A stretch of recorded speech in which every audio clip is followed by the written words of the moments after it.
Assalamualaikum warahmatullahi wabarakatuh. Perkenalkan, nama saya Kasima dan NIM 1119008 dari kelas Hukum Keluarga Islam A.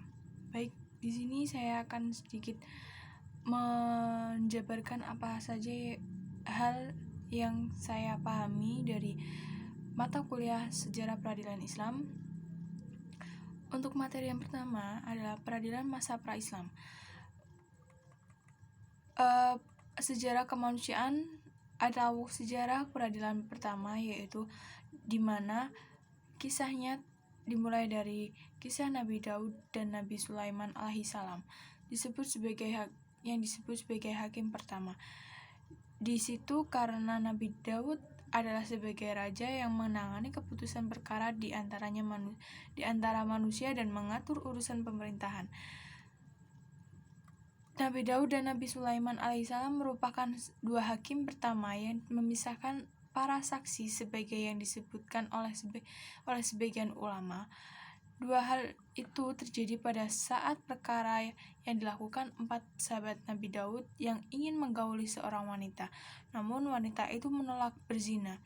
Kemudian Nabi Daud atas inisiatif Nabi Sulaiman meminta kesaksian dari 4 orang tersebut secara terpisah. Kemudian peradilan pada bangsa Romawi, Persia, dan Mesir kuno. Sejarah peradilan telah ada sejak adanya manusia, begitu juga pada bangsa-bangsa yang telah berkembang di masa yang lalu, seperti peradilan yang berlangsung pada bangsa Romawi, Persia, dan bangsa Mesir kuno. Bangsa ini telah memiliki lembaga peradilan yang terorganisir dengan memiliki undang-undang atau peraturan-peraturan yang dilakukan oleh para qadhi atau para hakim. Bagi bangsa Israel dan bangsa Arab sebelum Islam berpendapat bahwa alat-alat bukti dalam peradilan adalah saksi, sumpah, atau keadaan yang tertangkap basah. Bangsa Barat juga menjelaskan bahwa peradilan di Barat telah mempunyai teknik pengambilan keputusan dan alat-alat pembuktian.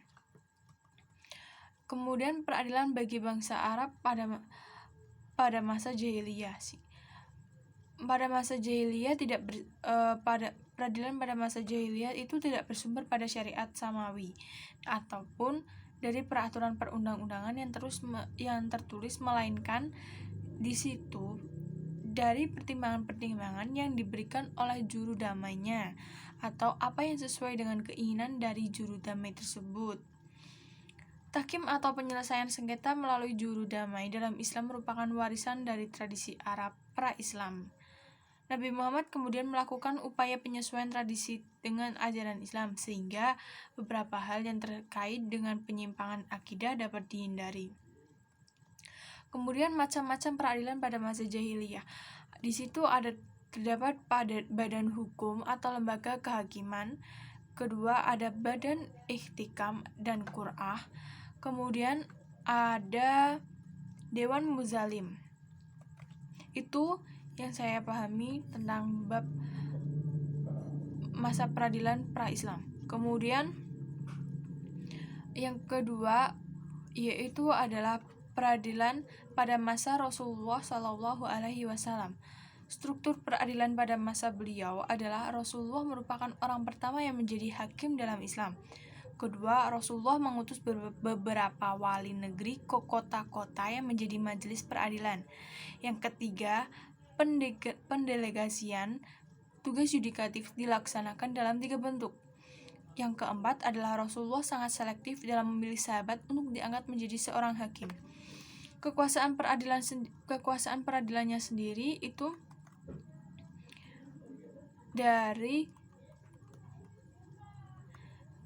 menurut kekuasaan al-qadha, kemudian kekuasaan al-hisbah, kemudian kekuasaan mazalim. Ciri-ciri peradilan pada masa Rasulullah adalah tidak ada pemisahan kekuasaan di bidang peradilan dengan kekuasaan bidang lainnya. Kemudian kekuasaan di bidang peradilan menyatu dengan kekuasaan yang di bidang fatwa. Kemudian sumber-sumber hukum peradilan pada masa Rasulullah. Untuk sumbernya, beliau mengambil dari sumber Al-Quran dan ijtihad. Karena Al-Quran sendiri merupakan sumber utama dan pertama sehingga semua persoalan harus merujuk dan berpedoman kepadanya. Rasulullah Shallallahu Alaihi Wasallam dalam memutuskan dan menetapkan perkara hukum berdasarkan petunjuk wahyu diturunkan oleh Allah. Kemudian jika terjadi suatu peristiwa yang memerlukan adanya ketetapan hukum karena terjadi perselisihan, ada peristiwa, ada perannya atau permintaan fatwa, maka Allah Subhanahu wa taala menurunkan wahyu kepada Rasulullah. Kemudian yang kedua adalah ijtihad, di mana ijtihad dalam bidang putusan hakim atau pengadilan adalah jalan yang diikuti hakim dalam menetapkan hukum. Fungsi utama dari ijtihad sendiri adalah untuk menetapkan suatu hukum di mana hal tersebut tidak dibahas dalam Al-Quran. Kemudian para hakim pada zaman Rasulullah, sahabat Rasul yang pernah diangkat menjadi hakim, salah satunya adalah Ali bin Abu Thalib, Mu'az bin Jabal, Amru ibnu As, Muzaifah ibnu al-Yaman al-Absyi. Kemudian kita beralih kepada materi selanjutnya, yaitu peradilan pada masa Khulafa al-Rasyidin. Untuk yang pertama, pada masa Khulafa al-Rasyidin, peradilan tersebut dipimpin oleh Khalifah Abu Bakar As-Siddiq, di mana Abu Bakar As-Siddiq peradilannya tidak jauh beda dari peradilan pada masa zaman Rasulullah. Pemerintahan karena Abu Bakar As-Siddiq yang relatif sama dengan peradilan Rasulullah terdapat pada masa Nabi dan tidak ada suatu perubahan dalam lapangan peradilan.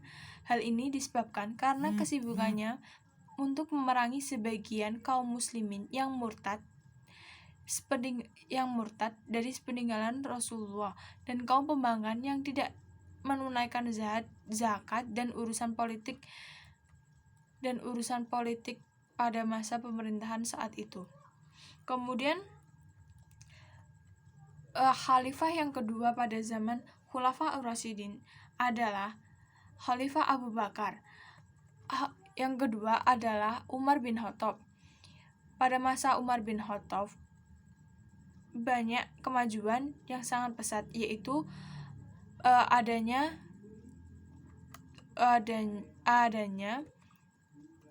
diangkatnya seorang qadhi. Khulafa Umar salah satu qadhi yang terkenal pada masa Khalifah Umar adalah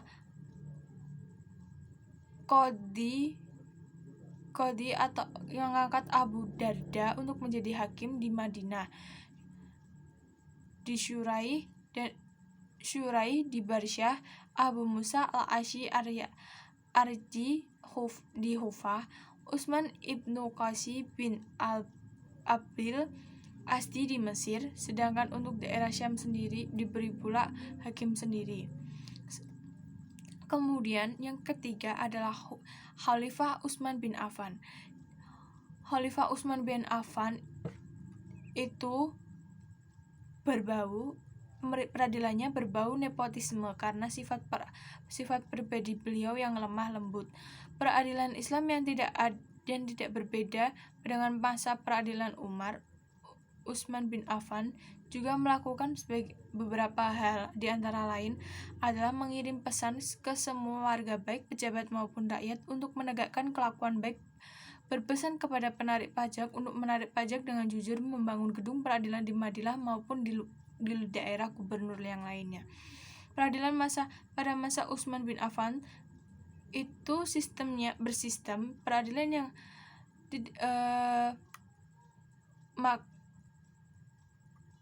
memberi, salah satunya adalah menyempurnakan sistem yang pada peradilan sebelumnya.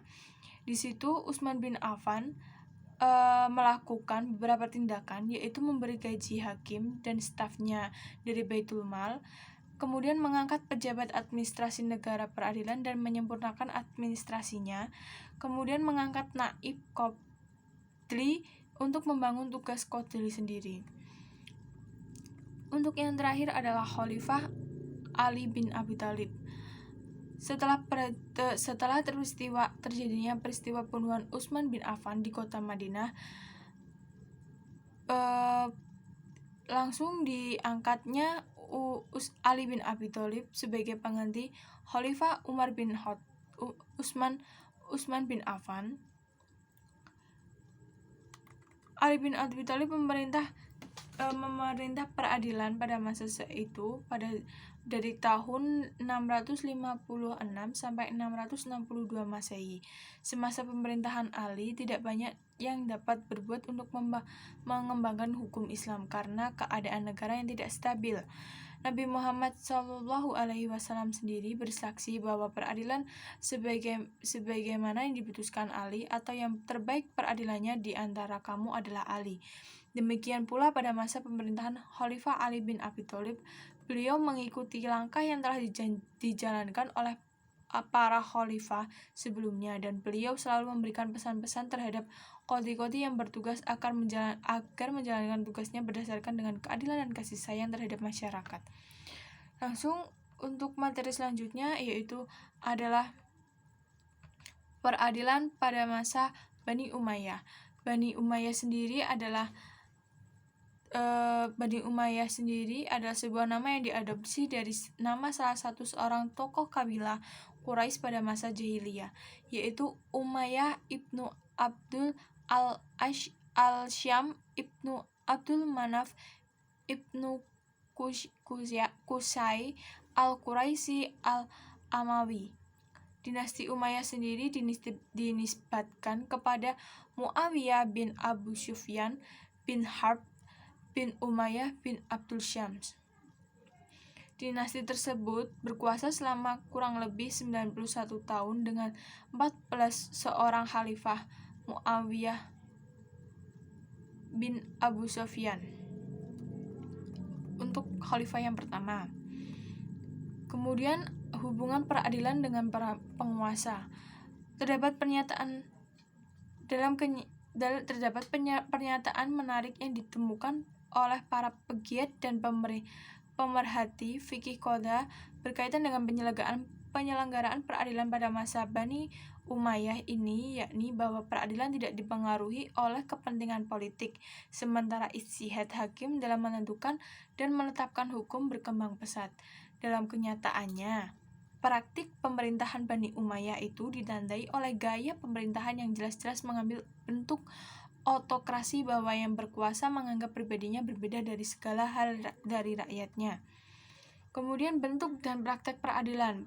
Peradilan Bani Umayyah, bentuk dan praktik peradilannya itu dibagi menjadi 3 instansi peradilan, yaitu diantaranya adalah Al-Qodam yang merupakan tugas qadhi atau hakim yang dalam menyelesaikan perkara-perkara yang berhubungan dengan agama pada umumnya. Kemudian ada Al-Hisbah yang merupakan tugas Al-Muhtasib atau kepala hisbah dalam menyelesaikan perkara-perkara umum dan soal-soal pidana yang memerlukan tindakan cepat. Dan yang terakhir adalah Al-Nazar fi al-Mazalim yang merupakan mahkamah tertinggi atau mahkamah banding dari mahkamah di bawahnya, yaitu Al-Qadha dan Al-Hisbah.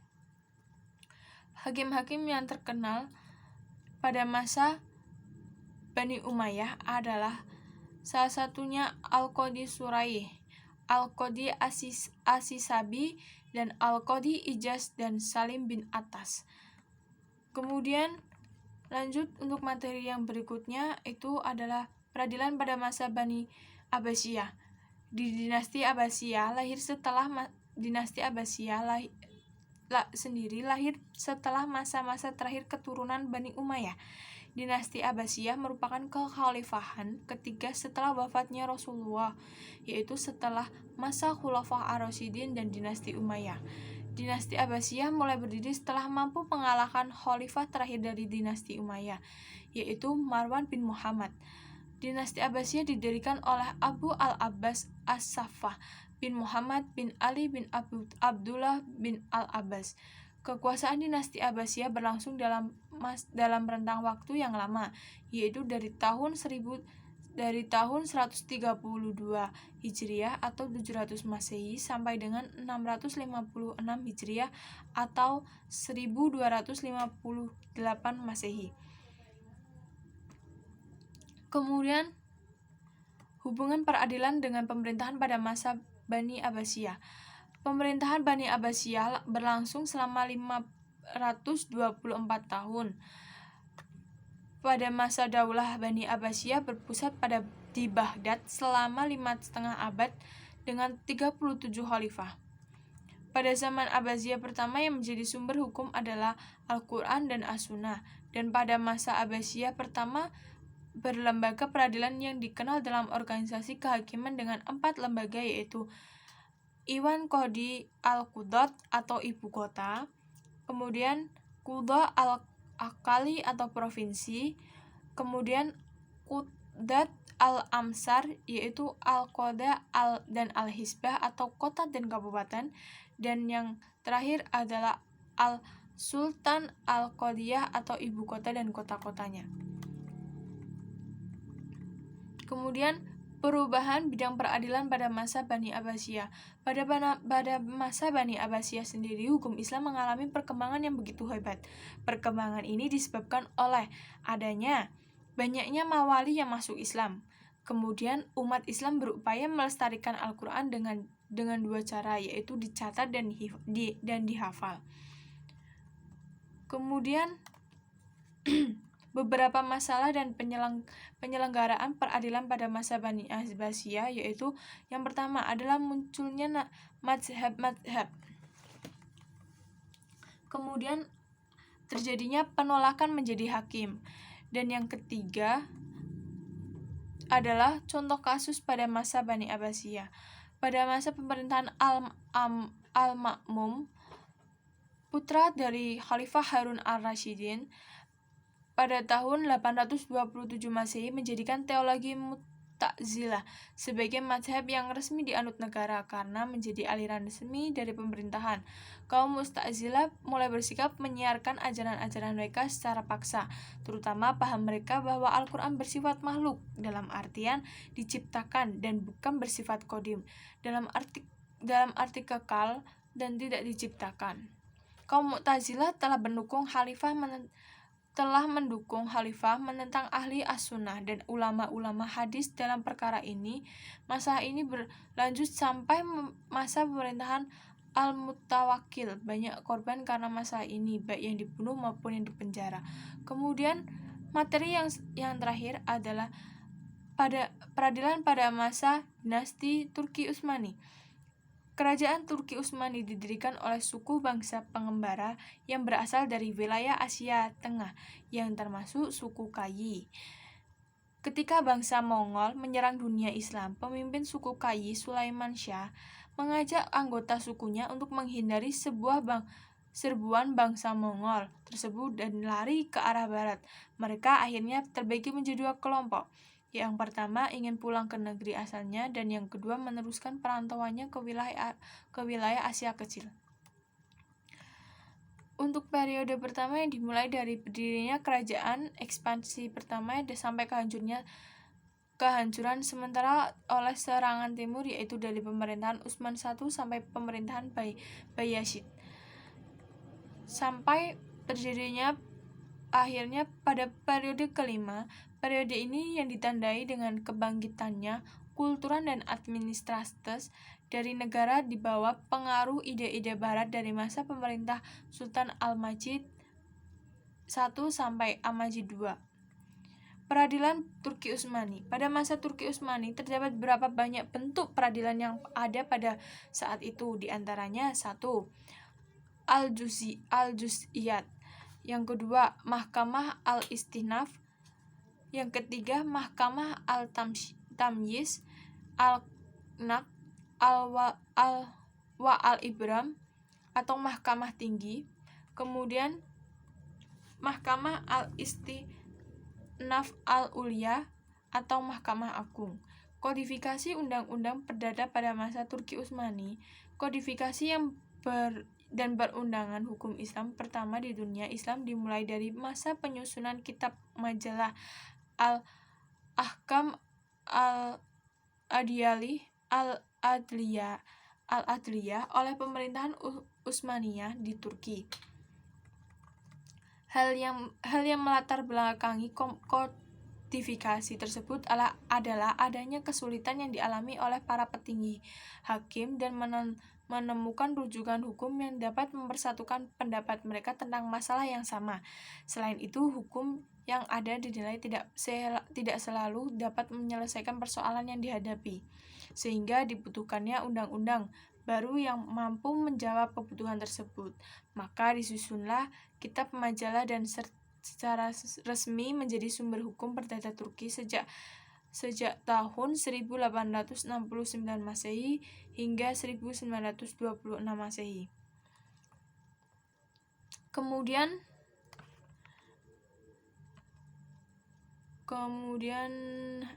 sebagai hasil karya manusia, kitab majalah tidak lepas dari kritik dari para pakar hukum modern, baik di dalam maupun di luar Turki. Di antaranya, kelemahan kitab majalah adalah sistem kodifikasinya yang tidak memenuhi standar sebagai hukum perdata dalam kacamata teori perundang-undangan hukum modern.